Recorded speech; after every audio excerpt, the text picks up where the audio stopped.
Bueno, y ahora vamos a pasar a las reformas borbónicas.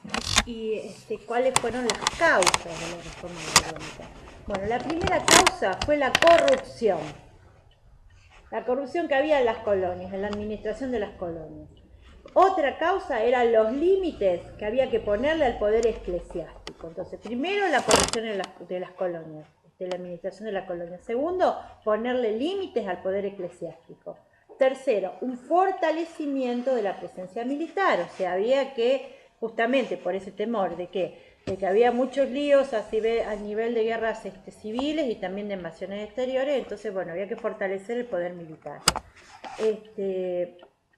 Otra causa fue justamente la presencia de potencias hostiles como Inglaterra, o sea que la presencia de Inglaterra era considerada una potencia hostil. Se buscaba una centralización colonial. Otra de las causas era el contrabando, que estaba causando estragos en la economía de la corona española. Y también había que frenar, entonces poner límite y frenar el poder eclesiástico y el poder de la aristocracia. Entonces, ¿qué pasó? Y después ahí es donde se crea. Entonces ahí, dentro de estas reformas borbónicas tenemos dos fechas claves, 1717 y 1776. 1717 se crea el virreinato de Nueva Granada. 1776 se crea el virreinato de Río de la Plata, que en sí fueron subdivisiones del virreinato del Perú. Bien. Bueno, ahora vamos a ir a Showers. Bueno, Showers relacionado con Brasil. Había alemanes en Brasil, bueno, Showers es Brasil. En Brasil, hablamos del Brasil colonial y específicamente de las plantaciones y periferias.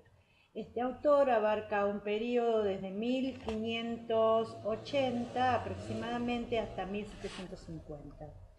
Bueno, entonces habla de que dice que las plantaciones, la minería y las plantaciones, la minería y bueno, plantación y que es la producción claro, plantación y después vienen los ingenios azucareros, que es la producción azucarera, y la minería fueron las actividades más mecanizadas entre los siglos XVI y XVII. Bueno, Brasil fue hasta 1680 fue el principal productor y exportador de azúcar, azucarero. ¿Cuál era la base? Entonces, ¿cuál era la base colonial, de la economía colonial brasilera? Era la agricultura, específicamente la plantación y explotación de la caña de azúcar. Entonces, ¿cuál era la base de la economía colonial brasileña? La agricultura y específicamente a través de la plantación y explotación y refinamiento de la caña de azúcar, que luego se exportaba. Bueno, bien, ahora sí. Esto es la introducción. Bueno, ahora el autor trata los ciclos económicos de Brasil en el periodo colonial. El primer ciclo se llama el ciclo de Palo Brasil, que es entre 1500 y 1534, es hasta que vinieron las primeras colonias a Brasil. Bueno, después el segundo ciclo es el de la caña de azúcar, que es entre 1580 y 1750, que teníamos las plantaciones con el monocultivo. Y después el otro periodo que se trata, que bueno, que es concomitante con el de la caña de azúcar, fue el periodo del oro, cuando se descubre la mina, el yacimiento minero de oro preto.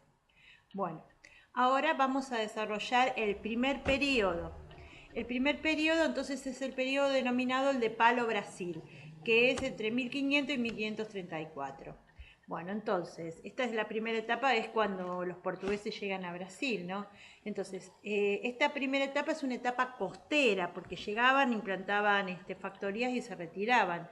Entonces, ¿qué pasa con esta etapa costera? Se ocurría nada más que una explotación, se explotaban los recursos de Brasil, o sea, se retiraban y se llevaban, y en este caso era el Palo Brasil. Pero ¿por qué? Porque Brasil no tenía muchos recursos. El Palo Brasil es un árbol que crecía en las costas. Entonces, el Palo Brasil es un árbol que crecía en las costas. La extracción de ese árbol no necesitaba una instalación perpetua, o sea, permanente, no necesitaba colonos, etcétera, se extraía y se llevaba. No necesitaba que hubiera una ocupación, sino que simplemente con una factoría bastaba y sobraba. Por eso se instalaron factorías en las costas, que eso ya lo habíamos estudiado, se instalaron factorías en las costas. ¿Qué pasa? Brasil, o sea, Brasil tenía una explotación monopólica del palo Brasil, bueno, por haber sido concedido por la bula intercatera y por el Tratado de Tordesillas. Luego, ¿qué pasó? ¿Por qué llegó a su fin este periodo? Porque en el año 1530 el recurso del palo Brasil se agotó. Entonces, en 1530, además de por otros motivos también, como la infiltración de los franceses en ciertos territorios que habían fundado Henryville, que fue Río de Janeiro. Bueno, entonces, ¿qué pasa? En 1530, el rey de Brasil, el rey de Portugal, decide organizar la ocupación, que ese territorio se vaya ocupando. Entonces, lo divide en 12 capitanías, que eran sectores locales, de más o menos entre 180 y 600 kilómetros. Había una más pequeña y otras de grandes dimensiones. Entonces, a partir de 1500, entonces decide colonizar, o sea, decide ocupar el territorio y lo hace a través del sistema de capitanías, que medían entre 180 kilómetros a 600 kilómetros. Este sistema de capitanías viene a reemplazar al sistema de factorías, entonces capitanías por factorías. Entonces, se trataba de capitanías donatarias, entonces eran hereditarias e indivisibles. El capitán tenía la suma del poder, porque tenía poder militar y también para repartir tierras, y era el soberano en esas tierras. Bien, las primeras, estas fueron, las capitanías donatarias fueron las primeras divisiones territoriales de Brasil. ¿Y cuáles son? Las que tenemos, la de Bahía, la de Pernambuco, la de Río de Janeiro y la de Sao Paulo. Entonces, Bahía, Pernambuco, Río de Janeiro y Sao Paulo. Entonces, ¿qué es lo que podemos decir acá? Hasta 1530 tenemos la explotación del palo Brasil con factorías. Después de 1530, ¿qué pasa? Se agota el recurso. Entonces el rey de Brasil decide buscar otra solución. Entonces lo que hace es decidir que hay que ocupar ese territorio porque si no podía ser invadido por otras potencias. Y lo hace a través del sistema de capitanías donatarias, o sea, le donan tierras a los capitanes y en esas tierras ellos son los señores. Bueno, entonces que tienen poder militar y también el poder de repartir esas tierras, ¿no? Son los soberanos del lugar. Y que estas capitanías eran entre 180 y 600 kilómetros y eran hereditarias e indivisibles. Bueno, vienen a reemplazar, ¿y cuáles son las más importantes? Bahía, Pernambuco, Río de Janeiro y Sao Paulo. Bahía y Pernambuco fueron centros económicos muy importantes y estos centros económicos se ven a muchos factores, los fundamentales territoriales, climáticos, geográficos, políticos, económicos, bueno, por muchos factores, climáticos, geográficos, o sea, por el lugar donde estaba, Río de Janeiro, mar, Bahía también, factores económicos, políticos, conectividad, o sea, había muchos factores que influyeron. Bueno, ¿qué pasó? A partir de 1600 en adelante se produce también nuevos métodos, bueno, y todos estos lugares se fueron en todas estas 12 capitanías que se habían conformado, se fueron instalando ingenios azucareros, en algunas más importantes que en otros. Y después también la industria azucarera la industria azucarera fue avanzando. Bueno, ahora vamos a pasar al segundo periodo de la economía colonial de Brasil, que habla este autor Jaguars. Bueno, ¿qué dice? Es la etapa de la caña de azúcar, o sea, es la etapa de la plantación, específicamente de las plantaciones. Y esta etapa pasa entre 1580 y 1750, o sea, aproximadamente 200 años, un poquito menos. Bueno, entonces, ¿qué tenemos? Tenemos la etapa del ingenio azucarero. El ingenio azucarero para la producción de azúcar, es una combinación. Es una combinación de que de tierra, porque tiene que haber tierra para plantar la caña de azúcar, tiene que haber técnica, por eso son ingenios azucareros, tiene que haber mano de obra forzada, que son los que hagan la tarea más dura, que es la de la de cosechar la caña. Y también tiene que haber mucho capital y tiene que haber una excelente administración del tiempo y de los recursos. Bueno, entonces, es una combinación, por eso es una industria directamente. Bueno, entonces, ¿qué es la producción de azúcar? Bueno, la producción de azúcar es una combinación. Se trata de una combinación entre la agricultura intensiva, una técnica muy elevada, porque había que conocer mucho para poder hacerlo, y llevaba un proceso mecánico semi-industrial. O sea, agricultura intensiva, mucho técnica, mucho conocimiento, una técnica elevada, mucho conocimiento, y también llevaba un proceso mecánico que ya pasaba a ser prácticamente semi-industrial. Eh, ¿Qué pasaba? Cada ingenio azucarero, miraron lo que dice aquí, que cada ingenio azucarero era factoría y hacienda a la vez. O sea, porque había haciendas en su entorno, ¿no? Y era factoría porque era como una especie de fuerte donde, donde tenían el monopolio, donde se comerciaba, etc. Y estamos hablando de que el sistema de factorías había estado muy implementado en Brasil, ¿no? ¿Qué es lo que demandaba este ingenio azucarero? Demandaba una gran cantidad de mano de obra, porque sobre todo en donde se necesitaba más mano de obra. Bueno, se necesitaba mano de obra para la siembra y la cosecha de la caña, pero también se necesitaba otro tipo de mano de obra, que era una mano de obra más especializada. Esa mano de obra más especializada eran los herreros, los albañiles, los técnicos y sobre todo los expertos. O sea, ese trabajo especializado que eran los expertos en la caña de azúcar para trabajar en el ingenio. O sea, que había dos fases: la plantación, por un lado la plantación y por otro lado el ingenio azucarero. En el ingenio azucarero se necesitaba una mano de obra un poco más especializada. Porque el proceso de la fabricación del azúcar era muy complejo. Bueno, entonces, ¿cómo es el proceso de la transformación del azúcar? Bueno, este proceso de la transformación del azúcar va desde la caña hasta el refinado del azúcar. Bueno, entonces, ¿cómo arranca? Bueno, acá lo que explica es que la caña de azúcar es una planta perenne.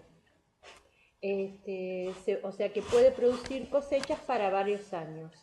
Pero ¿qué pasa? Luego de pasados varios años el jugo de la caña va disminuyendo. Bueno, ¿cómo se hace? Vamos a hacer de cuenta que arrancamos de cero. Bueno, se siembra.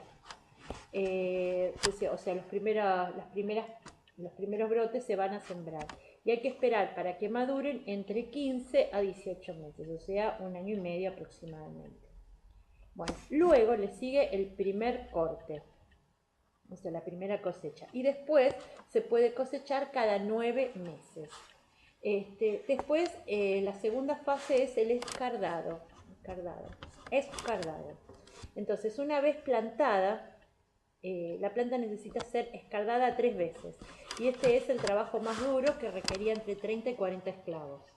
Después viene lo que es el control de la siembra.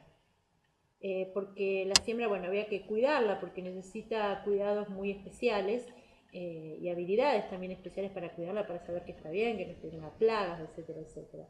Después viene la etapa del corte y procesado. Una vez cortada la caña, tenía que ser procesada rápidamente porque si no la caña se secaba, se seca el jugo.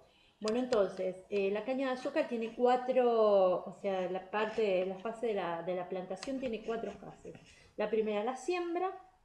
Después viene el escardado, después vienen los cuidados, o sea, el control de la siembra, y después viene el corte. El corte y el proceso, que es casi simultáneo. Entonces, siembra, escardado, cuidado, corte y procesado. Bien. Bueno, la zafra, ¿a qué se denomina zafra? Bueno, se denomina zafra a la época de la cosecha. O sea, cuando se cosechaba. La zafra es la cosecha. Bueno. ¿Cómo se hacía esta zafra? Bueno, entre dos, la zafra, o sea, la que más gente necesitaba era el escardado. Y la zafra se hacía de entre 2 a 3 docenas de esclavos, ¿sí? ¿Y cómo trabajaban? Trabajaban por pareja. Porque uno era el que cortaba y otro era el que las ataba. y más o menos 4.200 cañas por día. Entonces, eran grupos de parejas de esclavos. Uno cortaba y el otro las ataba y las amontonaba. Entonces, por eso tenían que trabajar por pareja. Bueno, esas eran las parejas. Bueno, entonces, ¿cómo es este proceso? Bueno, tenemos la plantación. Después tenemos el ingenio azucarero. La caña de azúcar es una planta perenne, se siembra, hay que esperar entre 15 a 18 meses para poder hacer una primera cosecha y después los cortes se pueden hacer cada 9 meses. Bien, después viene el escardado, que se tiene que hacer durante el proceso 3 veces como mínimo y es el trabajo más pesado, más duro y llega entre 30 a 40 esclavos. Después viene el control de la siembra, que tiene que ser muy cuidadoso, y por último viene el corte y el procesado. Bueno, la zafra es la época de la cosecha y se trabaja en parejas y se necesita de 2 a 3 docenas de hombres. Bien, ahora viene lo que es la tecnología. ¿Cómo es Bueno, pero eso me parece que vamos a hacer otra vez para eso. Bueno, la tercera etapa es la etapa del oro. 1690 a 1750, o sea que estuvieron paralela con la de las plantaciones. Bueno, donde más oro se encontró es en el Mato Grosso y también se encontraron diamantes.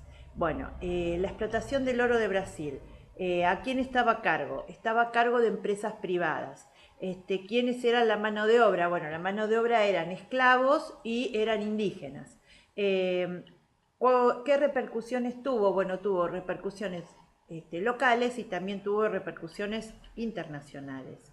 ¿Por qué? Porque las repercusiones locales, ¿qué pasa? Al tener oro en la economía aumentó, o sea, la balanza comercial aumentó la economía de Brasil. E internacionales porque tuvo repercusión en la posición internacional que tenía Portugal con el resto del mundo. Digamos que estuvo relacionado en el marco europeo. ¿Cuáles fueron las desventajas? Bueno, las desventajas fueron que el resto del mundo enterarse de que en Brasil había oro, fue invadido, tuvo varias invasiones. Y otra de las, o sea, tuvo invasiones exteriores. Y al interior, o sea, en lo local, lo que tuvo es que mucha gente abandonaba el puesto de trabajo en las plantaciones para irse a las minas. Entonces, ¿qué pasa? De ahí que se empezaron a prohibir abrir nuevos caminos hacia las minas. Se protagonizó lo que es una fiebre del oro, lo que se llamó fiebre de oro, donde hubo una ocupación frenética de distintas zonas geográficas.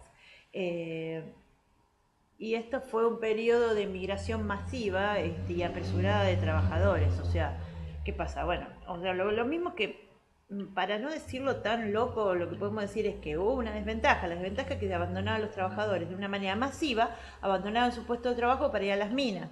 Y hubo un periodo de unas sucesivas ocupaciones geográficas.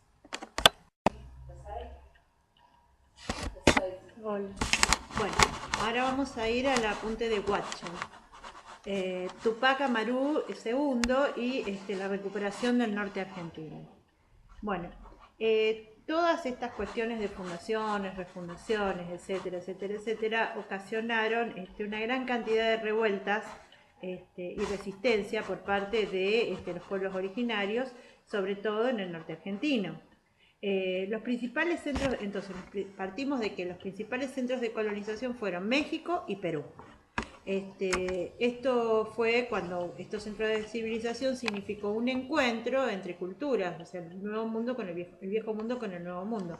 ¿Con qué se encontraron los españoles cuando llegaron a América? Se encontraron con las civilizaciones precolombinas. ¿Y qué pasa?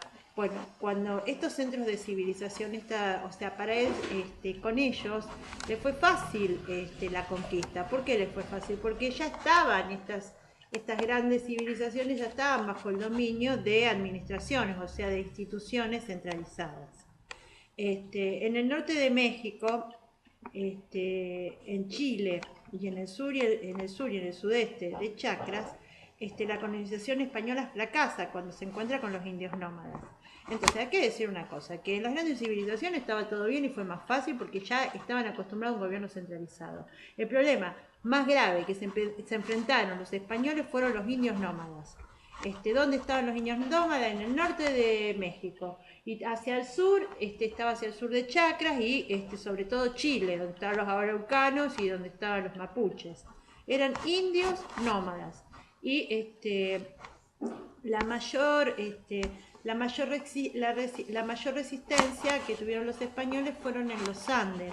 La primera revuelta fue protagonizada por Manco Inca, que era uno de los hijos de Huanca Cápac. Entonces, la primera revuelta, Manco Inca, hijo de Huanca Cápac. ¿Qué es lo que tenía? ¿Qué hacían estas culturas? Porque tenían resistencia. ¿Y a qué resistían? Resistían a cualquier forma de aculturación. No estaban de acuerdo con con que su cultura sea desplazada. Entonces, después, otra de las cosas que hacen estos movimientos, que es Manco Inca, hijo de Huayna Cápac, es instar a los indios a renunciar a la falsa religión española, o sea, que renuncien al catolicismo. Bueno, tenemos que esta resistencia, después por ejemplo tenemos otros nombres como Siri Tupac, que resiste 10 años pero termina cediendo. Después tenemos a Tito Cursi, que es el hermano mayor de Tupac Amaru. Bueno, entonces tenemos a Tito Cursi, que era el hermano mayor de Tupac Amaru, que fue el jefe de la resistencia neo-inca. Entonces, hubo resistencias. Acordate que estos son todos indios nómadas. Bueno, hubo resistencias que duraron 10 años, pero después terminan cediendo.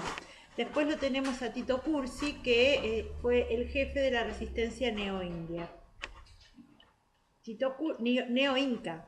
Entonces lo tenemos a Tito Cursi, que fue el jefe de la resistencia neo-inca. Tito Cursi, jefe de la resistencia neo-inca.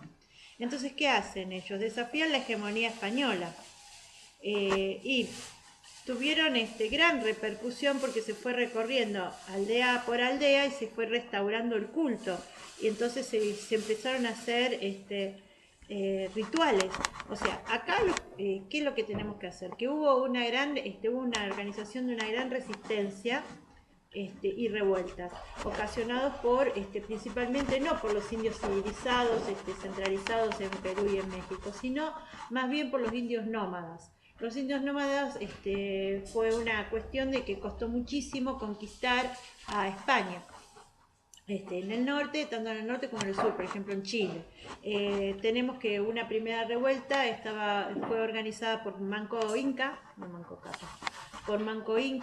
que era el hijo de Huayna Cápac. Esta fue una de las primeras resistencias organizadas. ¿Por qué? Porque se oponían a cualquier forma de aculturación. Y además también se oponían, eran movimientos de resistencia para someterse al culto católico. Bueno. Hay indios que han resistido hasta 10 años, pero después terminan cediendo. Tito Cursi fue el jefe de la revuelta neo-inca.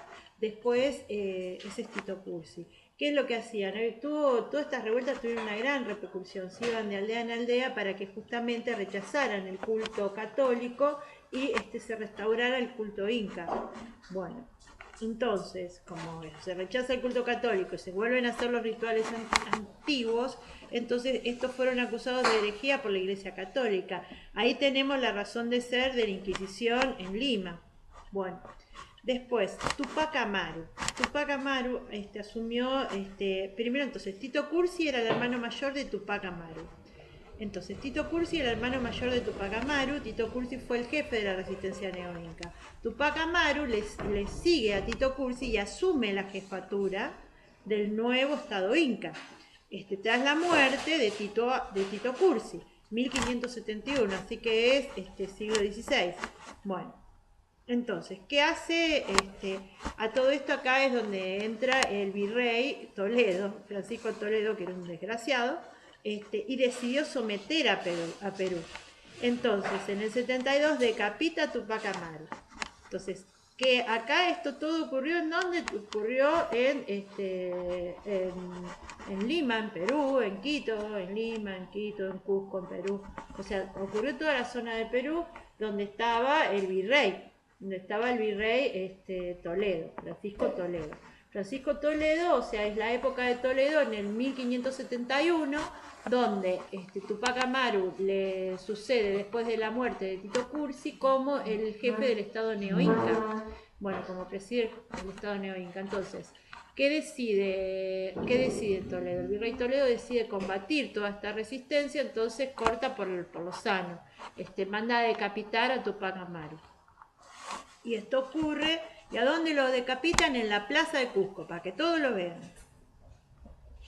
Bueno, después tenemos a indios de frontera, como los araucanos, por eso los araucanos, los chichincos, chichihuanos, bueno, los araucanos chichihuanos como Chihuahua, chichihuanos, araucanos.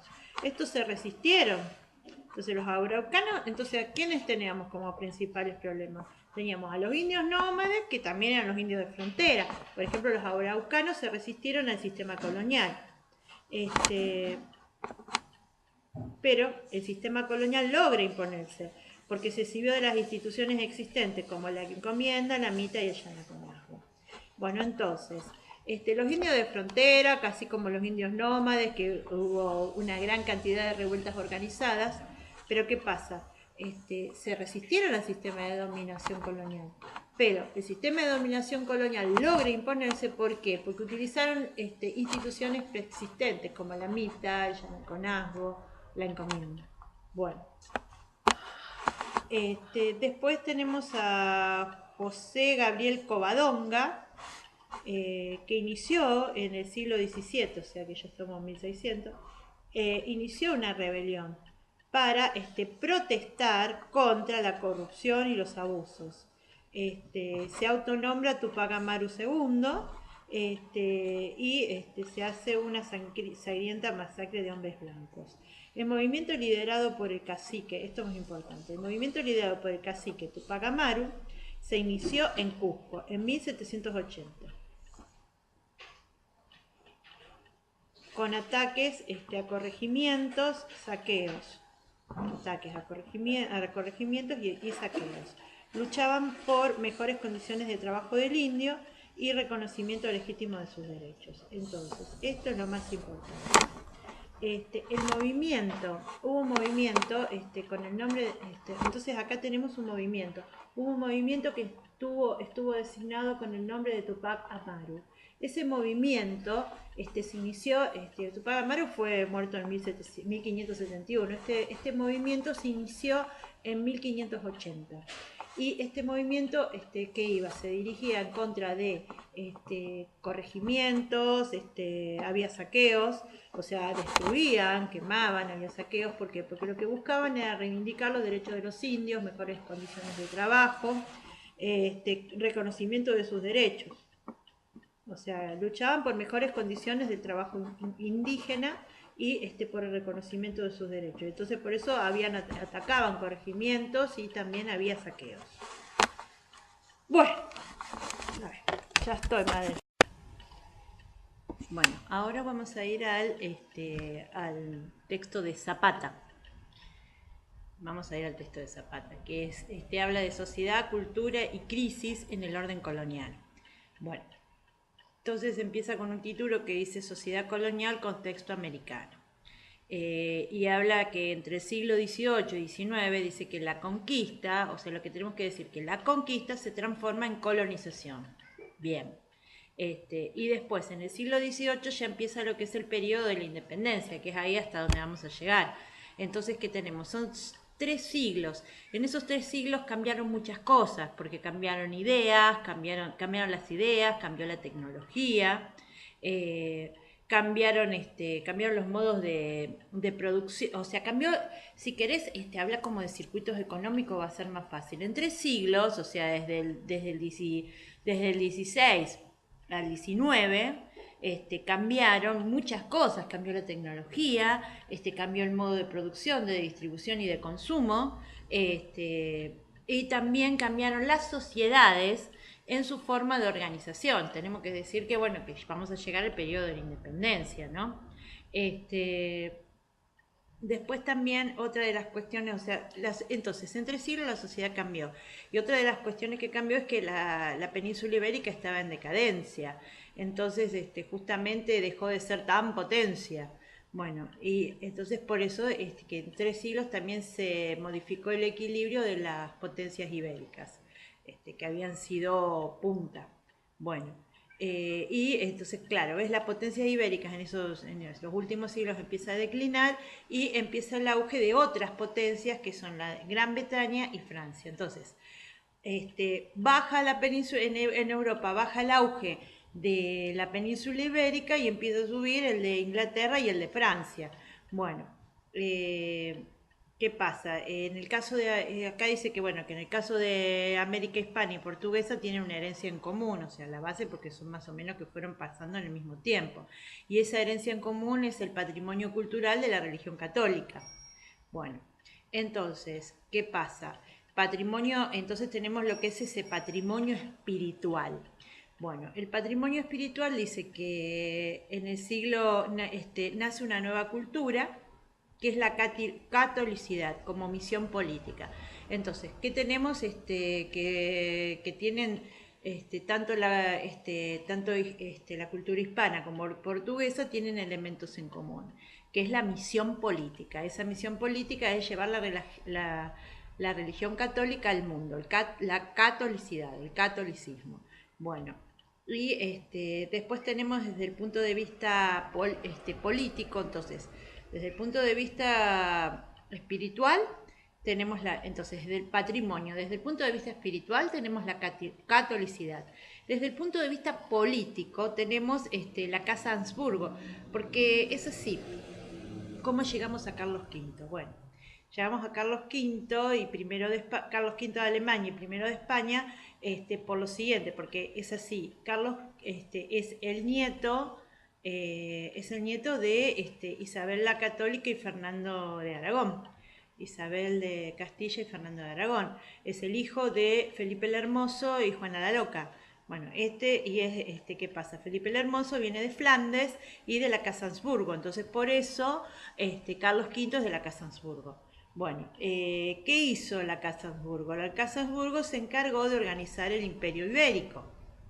Y qué es lo que quería, qué es lo que dejó a la vez, o sea, porque utilizaron un régimen pactista, entonces es como que hubo una ambigüedad, una ambivalencia, porque dejó por un lado un régimen de un principio de unidad, pero también por otro lado un principio de fragmentación. O sea, unidad en la fragmentación, o sea, parece contradictorio, pero es así, unidad porque todos respondían el monopolio de la corona, pero fragmentación porque eran reinos, estaba toda dividida. Bueno, claro, es la corona y sus reinos, por eso la fragmentación en la unidad. Bien. Bueno, ahora vamos a seguir con el pactismo. Bueno, tiene que ver con el audio anterior donde hablábamos del principio de unidad en la fragmentación.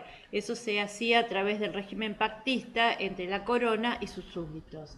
¿Qué es lo que pasa? Bueno, el régimen, los pactos con los súbditos, entre el rey y los súbditos, entre la corona y los reinos, se basaban justamente para el éxito de la unidad en la fragmentación. En este sentido, ¿cuál era la misión? Bueno, la misión, digamos, el fin, el objetivo que tenía la corona era expandir la fe. Ese era expandir la cristiandad, ese era su imaginario religioso. Bueno, entonces, ¿qué pasa? El rey, ¿quién era? El rey era una figura que era el garante, era la garantía, era el señor natural de esas tierras y era la garantía de la unidad política y religiosa. Bueno, ¿por qué? Porque era el titular de la ley, o sea, el rey era el titular de la ley, o sea, era el que establecía la ley. También era el patrono de la iglesia, por eso es el patronato. Era el patrono, el protector de la iglesia. Bueno, entonces, ¿cómo era esto? Era un pacto, o sea, para que esto funcionara, por eso estamos hablando del pactismo, para que esta política de la unidad en la fragmentación funcionara, funcionaba lo que es el pacto. ¿Cuál era el pacto? Era un pacto que se celebraba entre el rey, o sea, sus representantes, y los súbditos que conformaban reinos. Entonces allí es donde se daba, esa es la fragmentación, porque se daba una fragmentación de tierras, a cada uno su reino, que en este caso estamos hablando de las capitanías, estamos hablando de los primeros gobernadores, que eran como reinos, ellos eran los señores absolutos de ese lugar. Y también había como una fragmentación de intereses, pero todos respondían al rey, ahí tenemos la unidad, y respondían a una sola misión católica, religiosa, que era la expansión de la fe.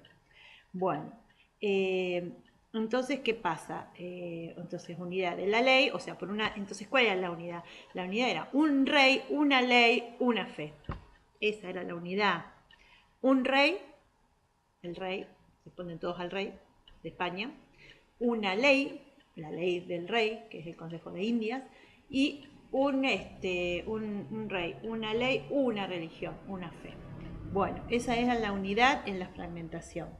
Bueno, después tanto las colonias portuguesas como las colonias españolas tenían rasgos, características en común.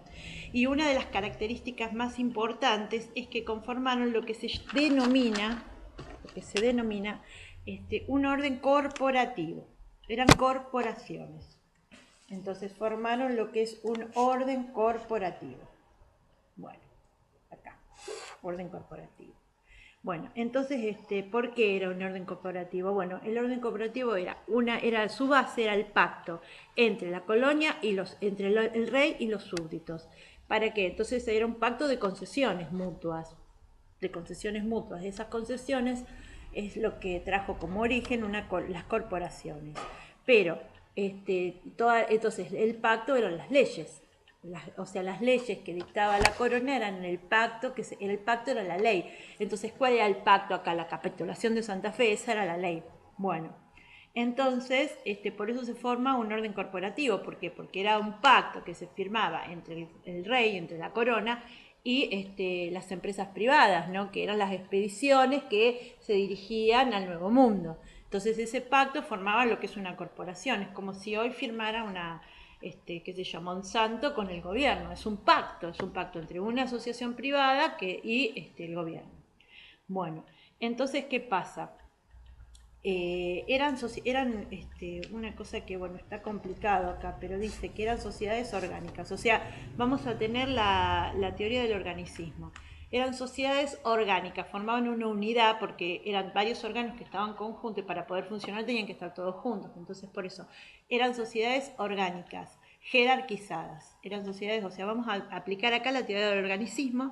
Entonces, eran sociedades orgánicas y estaban jerarquizadas. Y estas sociedades vivían cambiando y tenían conflictos entre ellas. ¿Con qué había conflictos? Con el orden establecido. Entonces, esto es un poquito más complicado, pero entonces lo que tenemos que decir es lo siguiente, que las colonias, que no eran colonias, en realidad eran reinos, bueno, eran corporaciones de intereses que habían firmado un pacto con la corona. Entonces, ¿qué pasa? Eran sociedades que eran jerarquizadas, estaban en constante cambio y siempre estaban en conflicto con el orden establecido, porque eran de tipo orgánicas, eran sociedades orgánicas, jerarquizadas y sin conflicto, jerarquizadas, pero no tenían enemigos internos. Lo que tenían eran conflictos con la corona, porque bueno, digamos que les costaba. Pero lo que tenemos que decir acá es que eran sociedades orgánicas, que estaban jerarquizadas y que estaban en constantes cambios y conflictos con el orden establecido. Con eso está bien. Y después tenemos que decir que las colonias portuguesas y las colonias españolas tenían rasgos comunes, porque ambas perseguían la unidad en la fragmentación. Ambas se habían basado en los pactos, en las capitulaciones, ambas el rey estaba por encima de los demás y era el que determinaba las leyes, la ley estaba en el pacto que había firmado con la corporación, y ambas formaban órdenes corporativos en la fragmentación, que había fragmentación de tierras y de intereses. Bueno, entonces, ¿qué pasa? La corporación tenía derechos y obligaciones, o sea, la corporación implicaba derechos y obligaciones. Y esos derechos y esas obligaciones variaban según la pertenencia a la misma, según el cuerpo al que pertenecía. Entonces, cada corporación establecía derechos y obligaciones. Cada corporación establecía derechos y obligaciones. O sea, en sí las gobernaciones eran corporaciones. Las corporaciones eran orgánicas. Eran un todo orgánico donde las partes hacían hacia la unidad y a su vez eran varias corporaciones que hacían a su vez otro órgano más que llegaba hacia la cabeza que era el rey. pero que todo funcionaba como una unidad en la fragmentación. Y que dentro de cada corporación, que era un órgano, había jerarquías. Entonces, como había jerarquías, entonces los derechos y obligaciones dependen del órgano al que pertenecían. Y en las corporaciones, ¿por qué? Porque eran privadas. Entonces, había conflictos, también tenemos que decir que había conflictos contra el orden establecido. Bueno, entonces acá tenemos la jerarquía social. En el vértice, entonces acá tenemos esto lo que ya habíamos estudiado bastante, que en el vértice estaba la población hispánica, o sea, la población peninsular, blanca y peninsular. Bueno, estaba en el vértice, entonces eran los gobernadores, los virreyes, los nobles, los que controlaban la política, y la economía y la religión. O sea, política, economía, o sea, el control, digamos que la clase dominante, la voluntad de poder la tenían los blancos y europeos. Estos tenían el poder político, económico y religioso. Sí.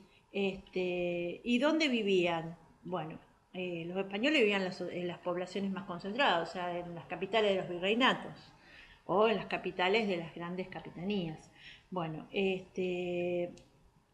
en cambio, la población hacia el interior era más heterogénea. Entonces, ¿qué pasa? Esto fue como consecuencia de las olas migratorias. Entonces, ¿qué tenemos? Que la población blanca europea se concentraba en las grandes ciudades, pero si vamos más hacia la periferia, la población era más heterogénea. Si bien también tenemos que decir que hubo olas migratorias. Pero ¿qué pasa? Al principio, ¿cómo era? Por ejemplo, los pobladores de la Nueva España. Eran todos españoles y solteros que fueron haciendo como una política de mestizaje, ¿no? Y ahí tenemos a los criollos, que van saliendo, que van surgiendo de todo esto. Bueno, después decimos que también aparecieron en esta sociedad, fueron apareciendo nuevas figuras que fueron adquiriendo jerarquización social. Por ejemplo, tenemos a los encomenderos. Los encomenderos fueron los primeros expedicionarios a los que se les encomendaba un grupo de trabajo. Bueno, después tenemos artesanos, o sea, porque ¿qué pasa? Estaba en plena expansión y construcción y los artesanos fueron teniendo bastante poder, que eran los constructores. Después también tenemos a los funcionarios y tenemos a los profesionales, son nuevas categorías. Los funcionarios, bueno, era por la alta burocracia que se fue estableciendo, especialmente en Brasil. Bueno, y después también tenemos a los profesionales, las profesiones liberales. Entonces, ¿qué pasa? Estamos hablando de las corporaciones, se fueron organizando en corporaciones que defendían sus oficios, sus profesiones y sus funciones públicas. Ajá, entonces estaban agremiados, se fueron formando gremios. Las corporaciones son gremios, entonces ¿qué pasa? Eran corporaciones dentro de corporaciones. ¿Por qué? Porque como nos basamos, formaban corporaciones. Claro, la teoría que establece este autor, que Zapata, dice que que la política de las colonias se basaba en el pacto, que era unidad en la fragmentación, unidad porque todos tenían una fe, tenían un rey y una ley. Bueno, pero ¿qué pasa? En el interior había corporaciones. Las corporaciones eran agrupaciones por intereses. Esas agrupaciones por intereses tenemos, por ejemplo, los encomenderos, tenemos a los profesionales, tenemos a los artesanos, tenemos a los funcionarios. Entonces se agrupaban en corporaciones. Esas corporaciones eran de acuerdo a sus intereses. Y esta era para defender justamente los intereses de esas personas.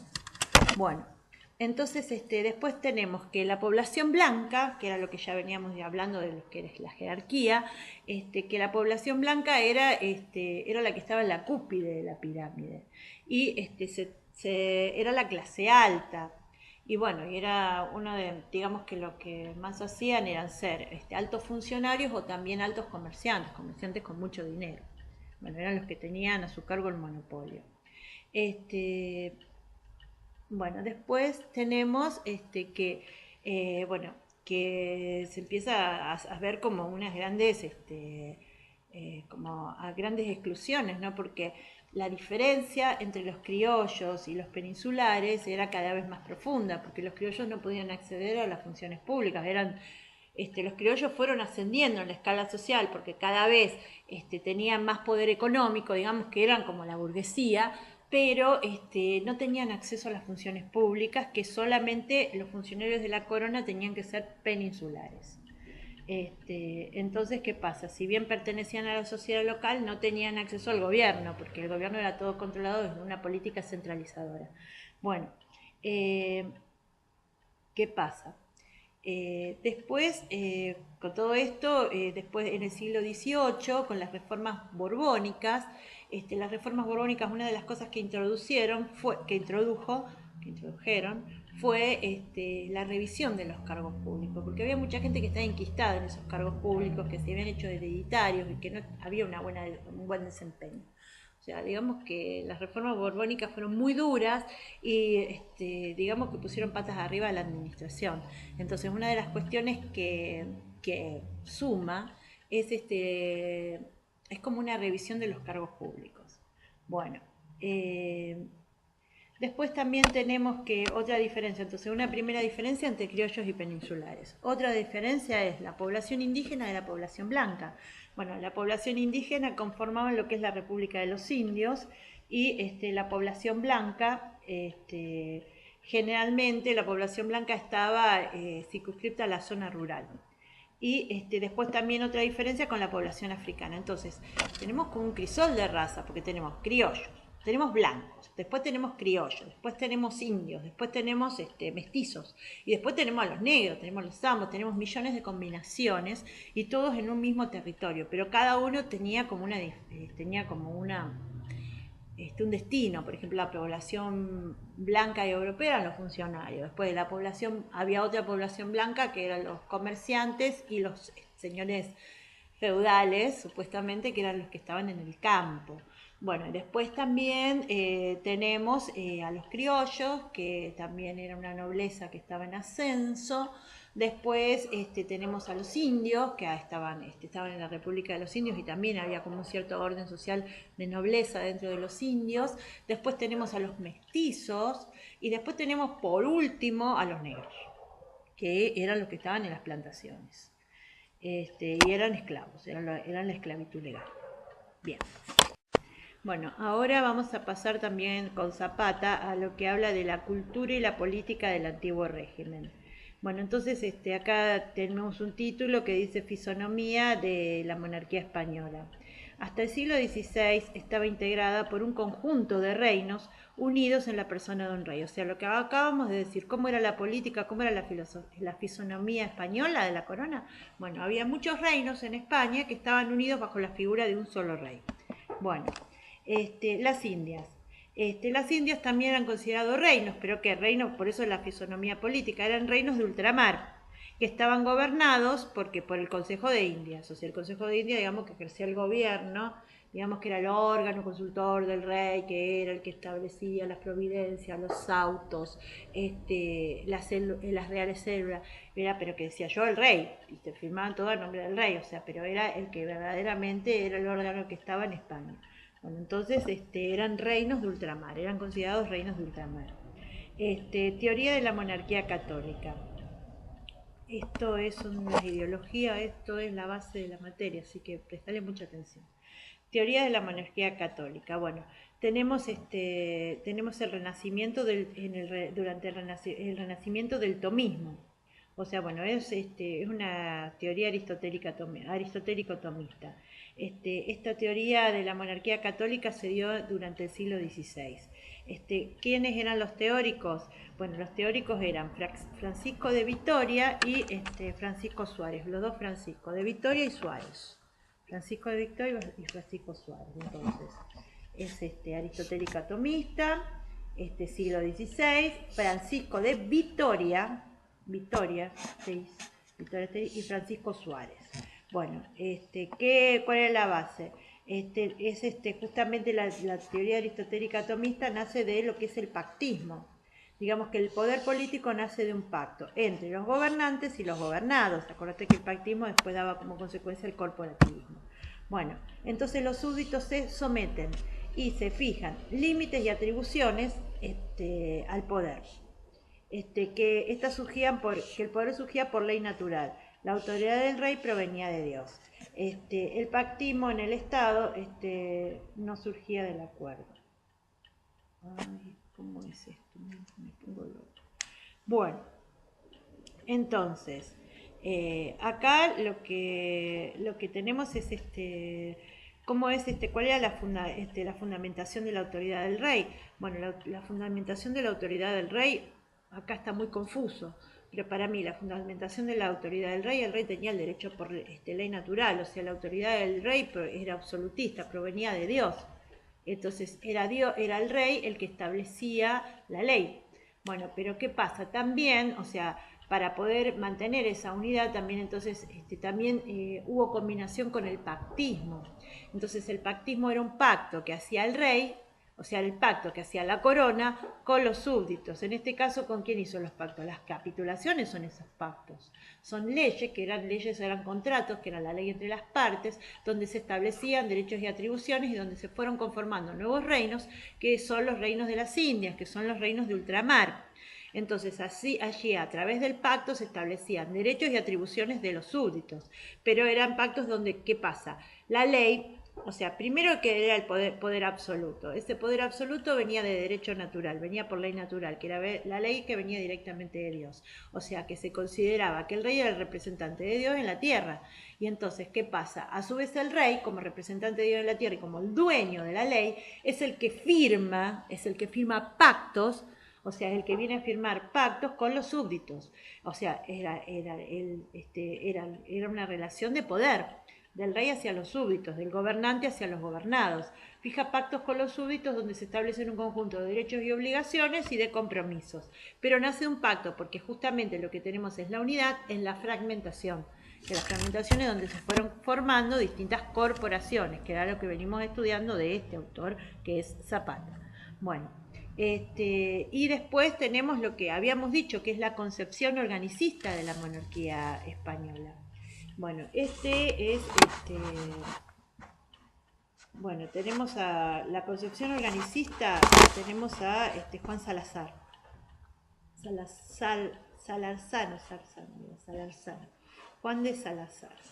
Tenemos a Juan de Salazar como una concepción, era un jurista de la Audiencia Real de Lima. Concebía a la monarquía barroca española, acá tenemos una monarquía barroca española como un cuerpo, que era el reino, y sus partes era el rey y los súbditos. Esto es lo que anticipa, digamos que la monarquía barroca española es el anticipo a la monarquía ilustrada. Bueno, entonces la concepción organicista viene a ser la justificación del absolutismo. Bueno, entonces, acá tenemos, esto es importante, entonces, acá tenemos acá tenemos lo que es la concepción organicista de la monarquía española. Es Juan de Salarzano. Juan de Salarzano, que era un oidor de la Real Audiencia de Lima. Juan de Salarzano, jurista oidor de la Real Audiencia de Lima, y concebía a la monarquía barroca, que es anterior a la monarquía absolutista, concebía a la monarquía barroca como a través de la teoría organicista. Se consideraba que la corona era el cuerpo y el rey y los súbditos las partes. Entonces es como un preludio, como un anticipo de la justificación de la monarquía absoluta. Entonces, vamos otra vez. ¿En qué se basan? ¿En qué se basa la autoridad del rey? Bueno, estas son las ideologías imperantes.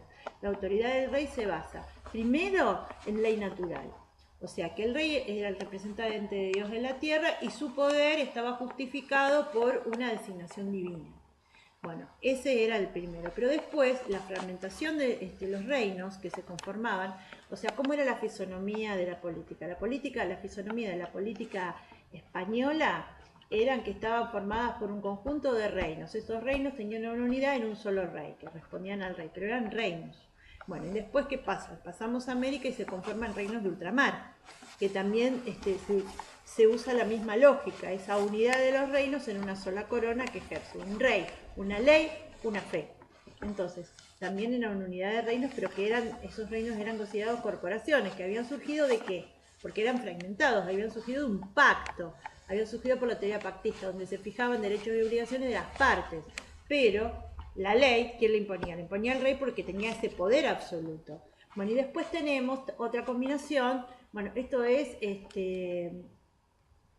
Eran dos, que uno es Sáenz y el otro es Francisco, los dos, Francisco de Victoria y Francisco Suárez, la calle Suárez, Francisco Suárez y Francisco de Victoria. Bueno, y después tenemos a Juan Salarzano. Tenemos a Juan de Salarzano, entonces que tiene que era un oidor, o sea, que era jurista de la Real Audiencia de Lima, y bueno, y él establece lo siguiente, establece la teoría organicista, considera que la corona es el cuerpo, y el rey y los súbditos son las partes, y que todo forma un solo órgano. Bueno, y así consideró la monarquía barroca española. Y después esto se traslada, o sea, sigue de justificación para la monarquía absoluta. No, para el despotismo ilustrado, no monarquía absoluta, para el despotismo ilustrado, la monarquía ilustrada. Le sirve como argumento. Bueno, y después, acá en este mismo apartado, hay una diferencia entre lo que es la monarquía barroca y el despotismo ilustrado. Son diferencias entre monarquía barroca y despotismo ilustrado. Bueno, entonces, la monarquía barroca tenía un utilitarismo negativo. El despotismo ilustrado, que es a partir del siglo XVIII, utilitarismo positivo. Después tenía que era pesimista y la otra era optimista y creía en el progreso. Y después, el poder era justificativo, el poder se justificaba para mantener la paz y el orden. La otra cuestión decía que el poder se justificaba para el bienestar del pueblo.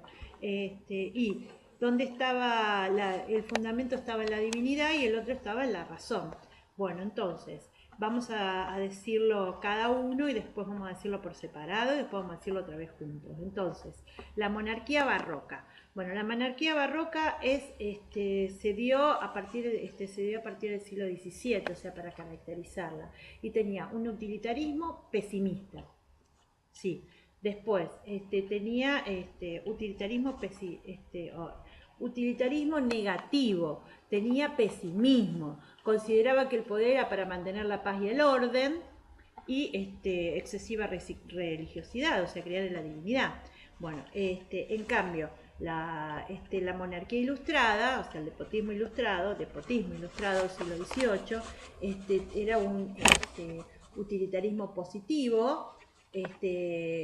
Creían, o sea, eran optimistas, creían en el progreso, el poder no de la divinidad sino de la razón, o sea, ahí era el poder de la nueva fe, que era la fe de la razón, y el poder no estaba en la paz o en el orden, sino para el bienestar, o sea, lo que se buscaba era el bienestar, eran totalmente distintos.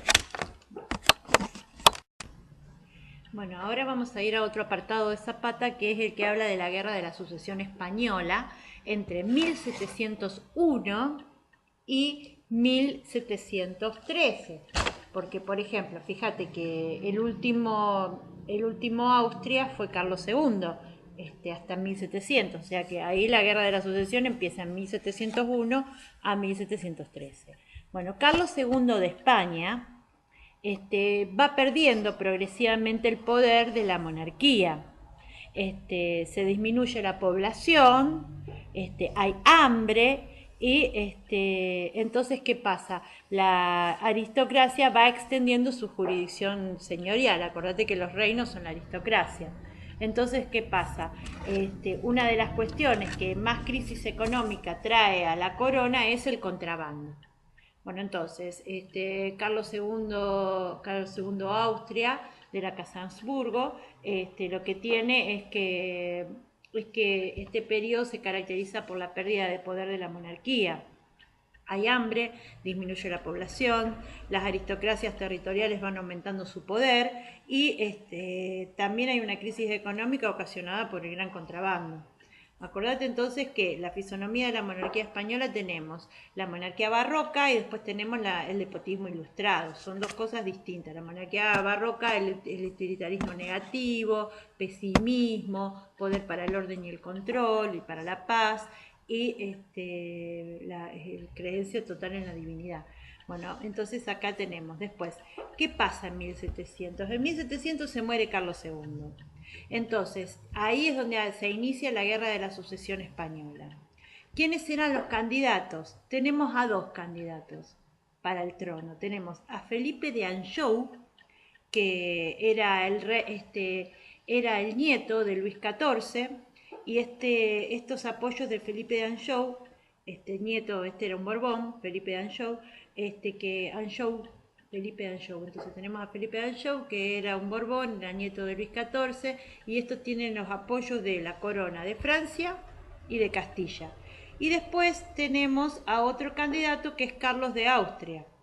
Y tenía el apoyo de todos los capitalistas, porque tenemos a Gran Bretaña, a Holanda, Portugal, a Cataluña y a Valencia. Gran Bretaña, Holanda, Portugal, Cataluña, Valencia. Bueno, entonces, ¿dónde fue el campo de batalla para esta guerra entre Felipe de Anjou y Carlos de Austria? En Madrid. Duró, la Guerra de la Sucesión duró entre 1701 a 1713. Y en el 1713 se firmó un tratado, que es el de Utrecht. Se firmó el tratado de Utrecht. En ese tratado se firma la paz. Entonces, Carlos de Austria perdió y firma la paz y renuncia al trono que había recibido de los Países Bajos, Milán, Cerdeña y Nápoles. Entonces pierde como en la guerra, o sea, pierde territorio. Entonces lo que tengo que decir es que Carlos de Austria pierde, firma la paz y renuncia a unos cuantos reinos que había ganado. Después, y bueno, y acá todo esto también se produce como un reparto, ¿no? Y ahí en este tratado de Utrecht, por ejemplo, el rey de Saboya se queda con Sicilia. Portugal se queda con Sacramento, con la isla de Sacramento, que es ideal para el contrabando. Entonces Portugal, con el tratado de Utrecht, con el tratado de Utrecht se queda con Sacramento, que es ideal para el contrabando. Gran Bretaña se queda con el Peñón de Gibraltar, fundamental. Y también con el monopolio de los esclavos negros en los dominios españoles. Entonces, Gran Bretaña se queda con el Tratado de Utrecht, que es importantísimo, se queda con el monopolio europeo de los esclavos negros en las colonias, que sí, ya habíamos estudiado que este monopolio era más que nada una excusa para poder introducir el contrabando y la triangulación, que habíamos dicho, depende del lugar. Bueno, entonces, con el Tratado de Utrecht se firma la paz, gana Felipe de Anjou, o sea que es la Casa Borbón, pierde Carlos de Austria, que también pierde unos cuantos reinos. Por ejemplo, el rey de Saboya se queda con Sicilia, Portugal se queda con Sacramento y Gran Bretaña se queda con Gibraltar y sobre todo también con el monopolio de los esclavos negros en América. Bueno, entonces, Felipe de Anjou asume en 1700 asume como Felipe V. Y es el primer representante, entonces asume como Felipe V y es el primer representante de los Borbones. Toma medidas, toma una serie de medidas, por eso se llaman medidas borbónicas, y toma una serie de medidas ¿cuál es la fundamentación de las medidas borbónicas? Son para centralizar el poder. ¿Cuáles eran las causas para poder tomar esa serie de medidas? Que había amenazas por todos lados, eran amenazados de ser invadidos. Había amenaza de invasiones extranjeras, sobre todo, bueno, en la península y también en las colonias. Y también había amenazas de guerras civiles interiores, o sea, había amenazas hacia el interior de las colonias y hacia el interior de España, y había amenazas también porque ¿qué pasa? Digamos que es la pesada herencia que había dejado Carlos II, que había dejado una monarquía muy debilitada, donde había un gran avance de las aristocracias territoriales y había peligros de guerras, de guerras civiles por un lado, y por otro lado también amenaza de invasión extranjera. Entonces, por eso Felipe V, como el primer Borbón, en España, empieza a dictar una serie de leyes, de reglas, que son las reformas borbónicas, que tenían como objetivo la centralización del poder. Bueno, las reformas borbónicas, ¿qué es lo que buscaba? Bueno, justamente por ese peligro de invasión, de guerra civil, entonces buscaba someter a la aristocracia, a la nobleza que había avanzado bastante en la época de Carlos II. Después también otra de las cuestiones que buscaban era controlar a Cataluña y a Valencia, que habían aumentado en su poder, eran reinos, y eran reinos que habían crecido en poder, Cataluña y Valencia. Entonces,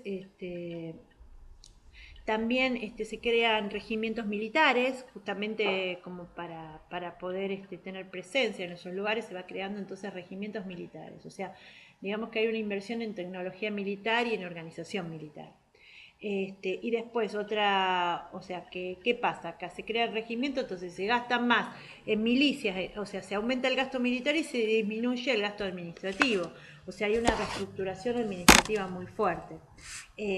Después decimos, Fernando VI, el sucesor de Felipe V, y Fernando VI buscó, una de las cosas que buscó fue la paz con Portugal, que bueno, eso es otra cuestión importante de la paz con Portugal por el tema de los esclavos, porque ¿qué pasa? Fíjate, se firma el Tratado de Utrecht y había una guerra también con Portugal, bueno, y esto lo que está buscando es la paz con Portugal. Y después Carlos III es el sucesor de Fernando VII y es el que más se compromete con las reformas borbónicas. Y se rodea, o sea, con Carlos III es lo que vamos a denominar, entonces con Carlos III es lo que vamos a denominar el despotismo ilustrado, porque Carlos III es el que más se compromete con las reformas borbónicas y se rodea de los ilustrados de la época. Esto es justamente en pleno auge, 1759, 1785, 88. 1759, 1788 es cuando hay más reformas borbónicas, etc. Entonces ahora vamos a